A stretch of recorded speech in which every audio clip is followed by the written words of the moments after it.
बिस्मिल्लाहिर्रहमानिर्रहीम। अस्सलाम वालेकुम नादरीन, आप यूट्यूब चैनल देख रहे हैं। मैं इमरान खान हूं। नादरीन, सबसे पहले आपको मैं एक खबर सुनाता हूं। बिलावल जरदारी ने एक स्टेटमेंट दिया है, मुझे तो बहुत अजीब स्टेटमेंट लगा। इसकी कोई तस्हीह आ जाए गवर्नमेंट की तरफ से या किसी और तरफ से कोई तरदीद आ जाए तो सूरत हाल शायद कुछ और होगी, लेकिन ये बड़ा हसास मामला है। बिलावल का स्टेटमेंट अगर आप गौर से सुने वो कह क्या रहा है।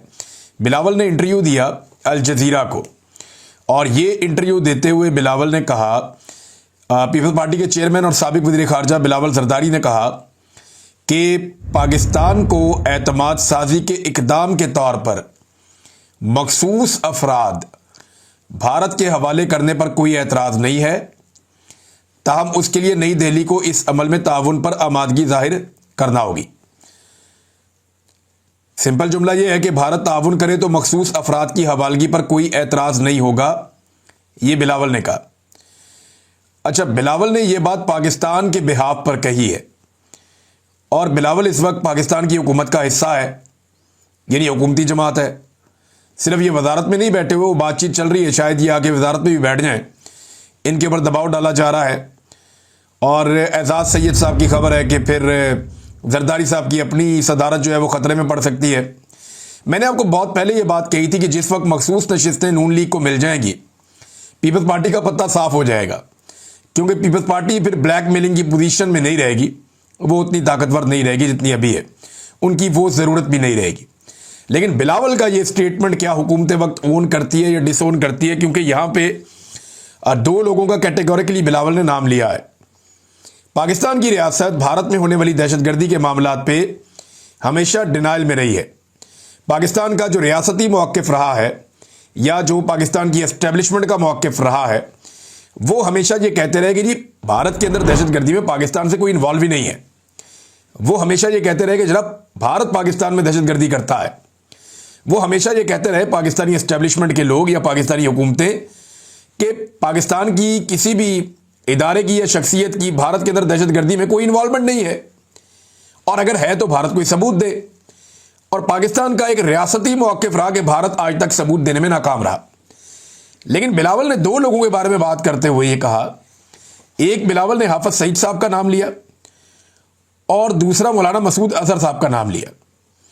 उन्होंने कहा मौलाना मसूद अजहर तो अफगानिस्तान में, बिलावल ने कहा उनकी इत्तला के मुताबिक अगर वो पाकिस्तान में है और भारत के पास इसके बारे में कोई इत्तला है तो इस्लामाबाद मसूद अजहर को गिरफ्तार करने में जो है वो दिलचस्पी जाहिर करेगा। अगर वो मौजूद है तो हम इन्हें गिरफ्तार करने में खुशी महसूस करेंगे। वो अफगानिस्तान में है, जब भी भारतीय हुकूमत ये मालूमात फराम करे वो कहते हैं अगर यहाँ पे है तो बताएं, हम गिरफ्तार करने में खुशी महसूस करेंगे। दूसरा, हाफिज सईद और मौलाना मसूद अजहर जैसे लोगों और इन लोगों की भारत को हवालगी के हवाले से बिलावल ने दावा किया है। यानी ये दावा तो आप इस सूरत में कर सकते हैं ना, जब आप ये साबित कर लें या आप ये मान लें कि पाकिस्तान ने दहशतगर्दी की है भारत में। अब पाकिस्तान की रियासत कहती है कि हमें बहुत सारे नाम भी पता है, बहुत सारे लोगों को भी जानते हैं, यानी अजीत दोवल के ऊपर इल्ज़ाम लगाते हैं कि उनकी डॉक्ट्राइन है पाकिस्तान के अंदर दहशतगर्दी करवाओ। भारत ने सेलिब्रेट किया, पाकिस्तान के अंदर 20 के करीब उन्होंने अपने टारगेट हिट किए हैं, उनकी मीडिया ने इस पर सेलिब्रेट किया और उन्होंने कहा जी बिल्कुल हम घुसकर मारेंगे और ये हमारी पॉलिसी है और ये अजीत दोवल की डॉक्ट्राइन है।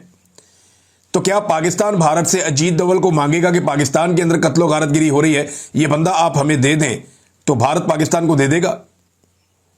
भारत पाकिस्तान से मांगता है कुछ बंदे, लेकिन पाकिस्तान कहता है कि भारत ने सबूत नहीं दिए या ये बंदे दहशतगर्दी में इन्वॉल्व नहीं है। पाकिस्तान इस किस्म की बातें करता है। बहरहाल बिलावल ने बहुत बड़ा स्टेटमेंट दिया। बिलावल का ये कहना है कि अगर भारत ताउन करे तो ये मखसूस मतलूब अफराद जो भारत को हैं ये भारत के हवाले कर दिए जाएंगे। हालांकि पाकिस्तान और भारत के बीच में मुजरिमों या मुलजिमों की हवालगी के हवाले से कोई दो तरफा मुआहदा नहीं है। ये बात आप याद रखिए कि पाकिस्तान और भारत के बीच में जो हवालगी के हवाले से कोई दो तरफा मुआहदा नहीं है। इसमें जो है वो पाकिस्तान का जो वजारत ख़ारजा है उसने भी ये बात कन्फर्म की है।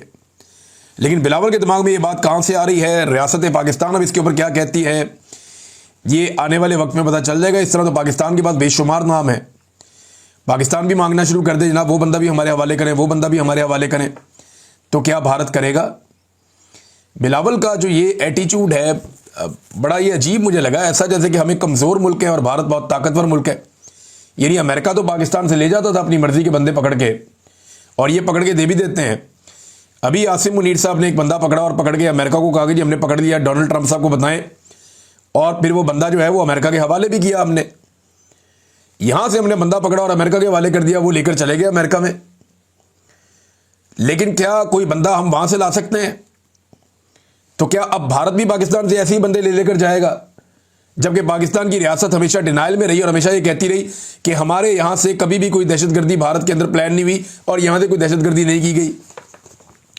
अजीब सूरत हाल है, मेरी समझ से बाहर है कि ये व्हाइट हाउस में किस किस्म के मुआहदे हुए हैं या किस किस्म की बातचीत हुई है या क्या कुछ वहां पे कमिटमेंट की गई है। ये आने वाले वक्त में और क्लियरिटी आ जाएगी। नाज़रीन, नवाज शरीफ साहब के हवाले से एक खबर दी गई थी, कामरान शाहिद साहब ने खबर दी थी। उन्होंने कहा था कि नवाज शरीफ साहब अडियाला जेल जाना चाहते हैं, इमरान खान साहब से मिलना चाहते हैं और ये एक आगे बढ़ने का रास्ता हो सकता है। मुज़ाकरात के हामी हैं नवाज शरीफ साहब। लेकिन ये खबर फैलाई गई पहले अच्छी तरह, बहुत सारे मीडिया पे ये खबर चली। मैंने पहले ही आपको कहा था कि नवाज शरीफ साहब नहीं जा पाएंगे। बहुत सारे लोग कहते अगर वो जाएंगे तो वो बेइज्जती करवा के वहां से आएंगे अडियाला जेल से। अब मामला ये है कि किसी ने घास ही नहीं डाली मियाँ साहब को, पीटीआई ने भी सीरियस नहीं लिया। इमरान खान साहब की फैमिली, जिनको बहुत फिक्र है इमरान खान साहब के बारे में, उन्होंने भी सीरियस नहीं लिया। उन्होंने कहा यार मियाँ साहब को घर में सीरियस नहीं लेता तो हम कैसे ले लें, तो हम तो नहीं मानते। पीटीआई ने भी मियाँ साहब को सीरियस नहीं लिया, इमरान खान साहब ने भी सीरियस नहीं लिया, किसी ने मियाँ साहब को सीरियस नहीं लिया। तो मियाँ साहब ने यह खबर फैलाई क्यों, ये बात बाहर क्यों निकाली जो बाद में उनको वापस लेनी पड़ गई? जो बज़ाहिर दिखाई देता है ना कि मियाँ साहब भी एस्टेब्लिशमेंट को दबाव में रखना चाहते हैं। वो एस्टेब्लिशमेंट को बताना चाहते हैं कि मैं कितना ताकतवर और रेलिवेंट आदमी हूं, अगर तुम लोग मेरे साथ हैंकी बैंकी करोगे तो मैं इमरान खान के बाद जेल भी जा सकता हूं और वहां जाकर उसके साथ मिलकर मैं इमरान खान के साथ मिलकर आपका पत्ता साफ कर सकता हूं। शायद मियाँ साहब ने एस्टेब्लिशमेंट को ये एक अपना पैंतरा दिखाया है, सियासी पैंतरा, अपनी रेलिवेंसी शो की है। लेकिन फिर मियाँ साहब को समझ आ गई कि मियाँ साहब को तो पीटीआई सीरियस नहीं ले रही, मियाँ साहब को तो आम लोग सीरियस नहीं ले रहे, उनके अपने घर वाले भी नहीं रहे, एस्टेब्लिशमेंट ने भी सीरियस नहीं लिया। तो फिर इरफान सिद्दीकी साहब के जरिए से ये खबर वापस ली गई और ये करना ही पड़ा क्योंकि किसी ने मुंह ही नहीं लगाया। और अगर मियाँ साहब किसी को दबाव लेना भी चाह रहे थे तो वो दबाव में ले नहीं पाए। मियाँ साहब अगर जेल काट लेते ना और पाकिस्तान से 50 रुपए के स्टाम्प के ऊपर भागते ना और 4 हफ्ते का कह के 4 साल पाकिस्तान से बाहर ना गुजारते तो आज मियाँ साहब की सियासत कुछ और होती। लेकिन मियाँ साहब ने जो एक वोट को इज्जत दो की पॉलिसी को बूट को इज्जत दो की पॉलिसी में बदला और जिस तरह उन्होंने कंप्रोमाइज किया अपने मौके पे और एस्टेब्लिशमेंट की गोद में जाकर वो बैठे, इससे मियाँ साहब ने अपनी सियासत का पैर पे खुद ही कुल्हाड़ा मार दिया। मियाँ साहब जेल नहीं काट सके। राणा सनाउल्लाह साहब से जब सवाल हुआ कि इमरान खान साहब को आप कितने नंबर देंगे, ये इरशाद भट्टी साहब ने किया, 10 में से कितने नंबर देंगे जेल काटने पे, उन्होंने कहा 10 में से 10 ही नंबर दूंगा। कमाल जेल काटी है इमरान खान साहब ने, पूरा बदतरीन मुखालिफ वो भी मानते हैं कि यार जेल तो काटी है इमरान खान ने। यानी मैं सहाफी हूं, मैंने भी जेल काटी है, मैं 10 दफा गिरफ्तार हुआ, मैं टॉर्चर हुआ, बहुत सारा कुछ हुआ और एक इतनी खौफनाक जेल काटी है। वो जो काल कोठरी है, यानी उधर दुनिया का ही कुछ पता नहीं था कि आज डेट क्या है, दिन है, रात है, क्या चल रहा है।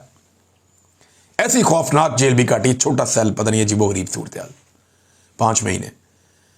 ये बहुत मुश्किल काम है।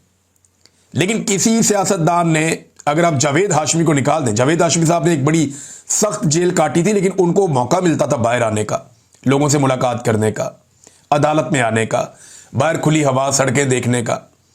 इमरान खान साहब को तो जब से उस 4 दीवारी के अंदर धकेला गया है, बाहर आना ही उन्हें नसीब नहीं हुआ, उन्हें कोई लाया नहीं बाहर। तो उनको एक ज़हनी अजियत में और कोफ्त में लगातार रखा हुआ है और आइसोलेशन में भी रखा हुआ है। ये अलग से एक सजा है जो बगैर किसी अदालती हुक्म और फैसले के उनको दी जा रही है इमरान खान साहब को, और लगातार दी जा रही है। तो मियां नवाज शरीफ साहब को कितने नंबर दिए जाएंगे अगर आप 10 में से दें? ये तो पीएमएलएन वाले खुद ही फैसला कर लें। मियां साहब ने तो जेल काटी नहीं, वो तो अस्पतालों में पड़े रहे हैं। जेल के अंदर भी वीआईपी वाले उनको कमरे मिल जाते थे, स्वीट मिल जाते थे, एसी लगे हुए होते थे, हर तरह की सहूलत होती थी मियां साहब के पास। मुलाजिम उनके पास होते थे, मुशक्कती उनके पास होते थे, गपशप लगाने के लिए अपने डॉक्टर्स उनके पास होते थे, अपने लोग रोजाना आते थे मिलने के लिए, फैमिली के साथ बैठ के गप्पे लगाते थे। मियां साहब का तो जबरदस्त था काम। तो इतनी बेहतरीन जेल में भी मियां साहब ने कितने नंबर लिए होंगे? कख नहीं, सीधा अस्पताल। मरियम नवाज कख नहीं, शहबाज शरीफ कमर में दर्द है, अपोजिशन लीडर के तौर पर रोजाना असेंबली, हमजा शहबाज परवेज लाई की मिन्नतें, रोजाना असेंबली, यही चल रहा था।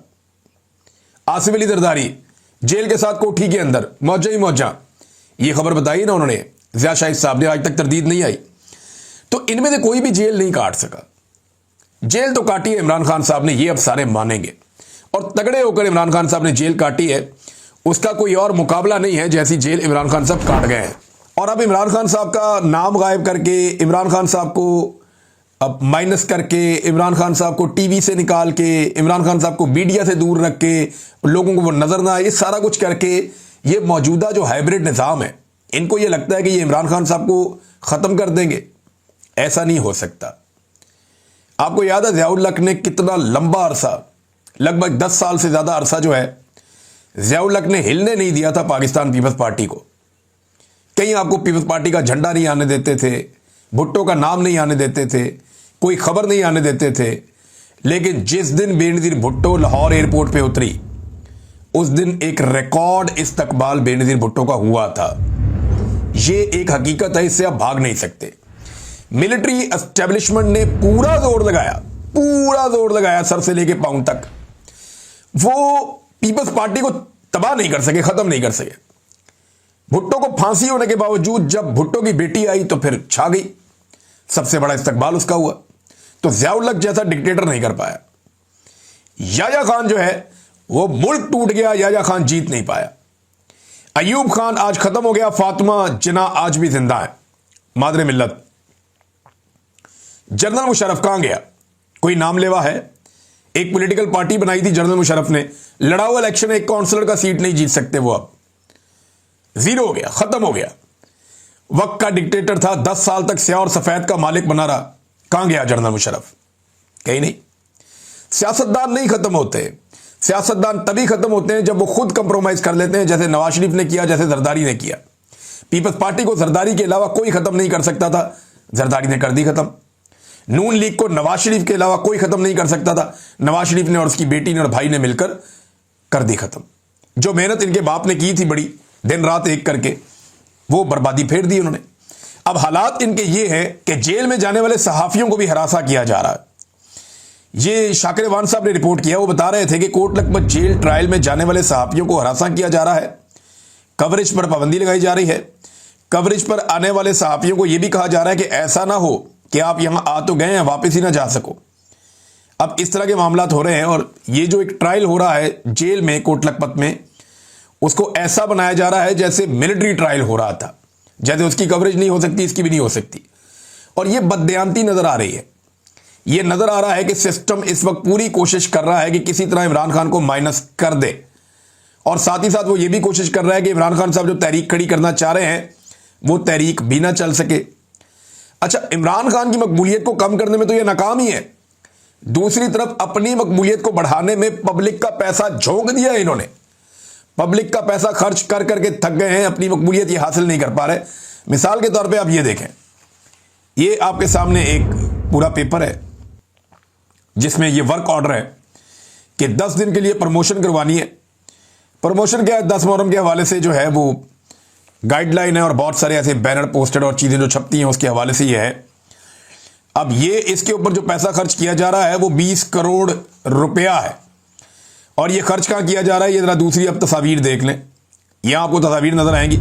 हर पोस्टर मरियम नवाज, हर पोस्टर मुहर्रमुल हराम के हवाले से, चाहे सबील लगी हुई है, चाहे कोई छत पे बैनर लगा हुआ है, चाहे कोई मेडिकल का कैंप लगा हुआ है, चाहे कुछ भी है, हर जगह पे मरियम नवाज का फोटो, और एक एक जगह पे 4-4, 5-5 फोटो चिपकाए हुए हैं।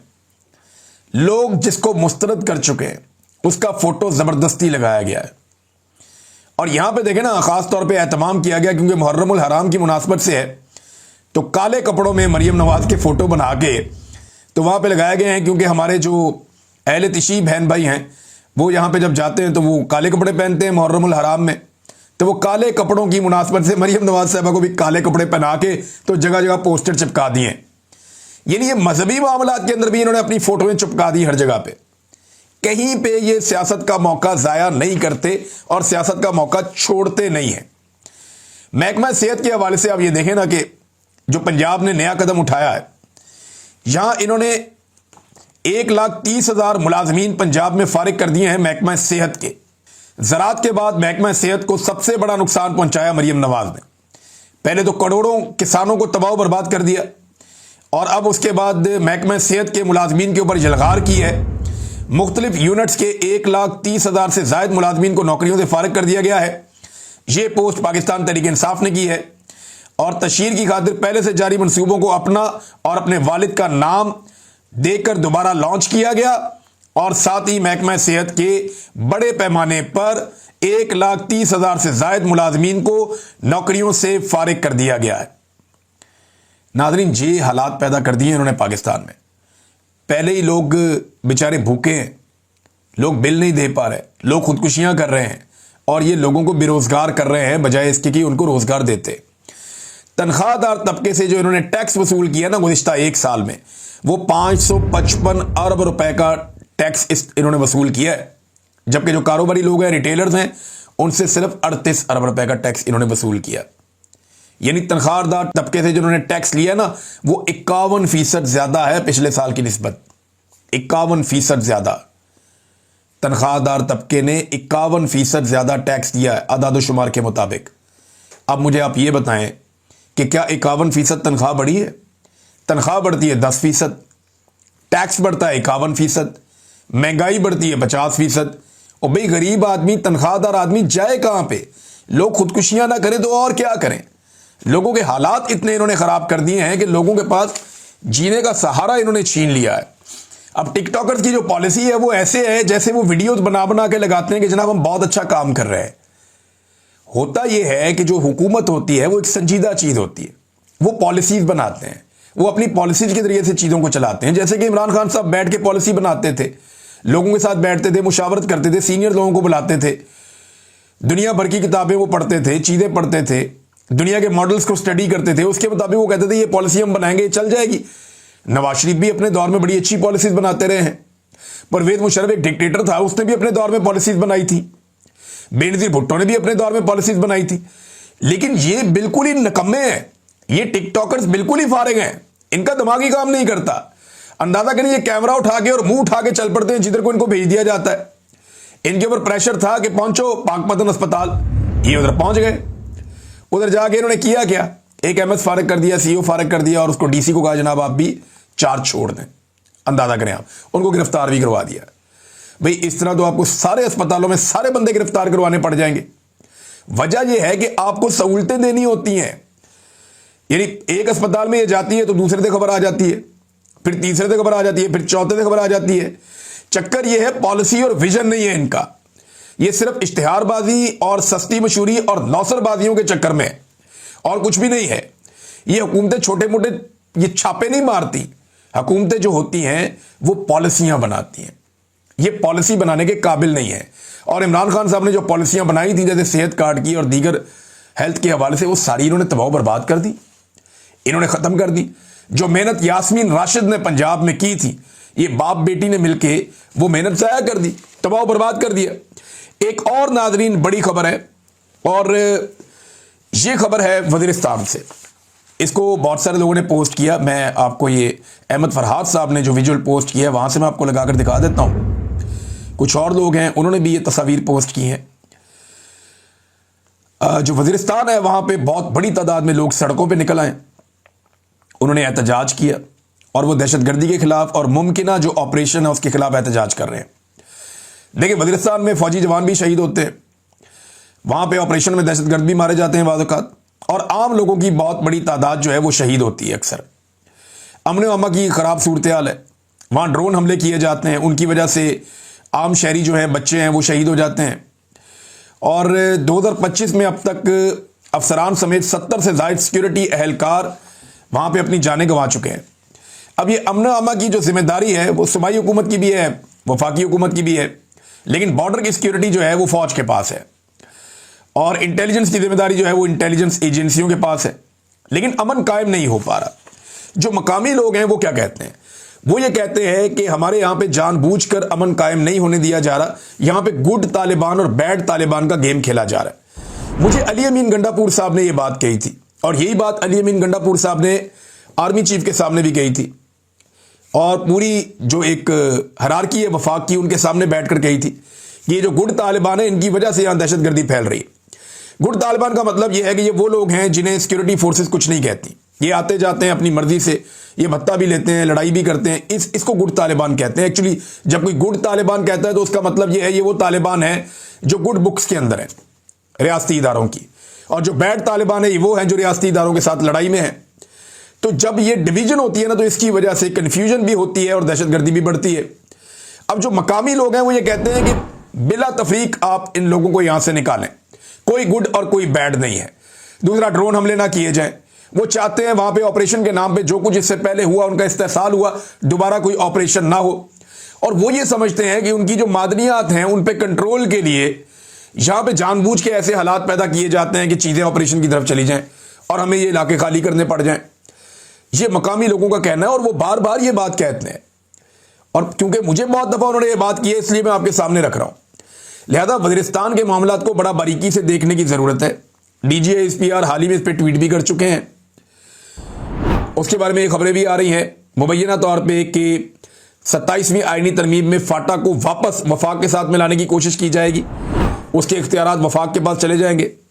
तो जब आप इन सारी चीज़ों को मिलाकर देखते हैं तो वजीरिस्तान के लोगों में जो बेचैनी है उसकी आपको वजह समझ आती है। अब तक के लिए इतने, अपना ख्याल रखिएगा, अपने चैनल का भी। अल्लाह हाफ़िज़।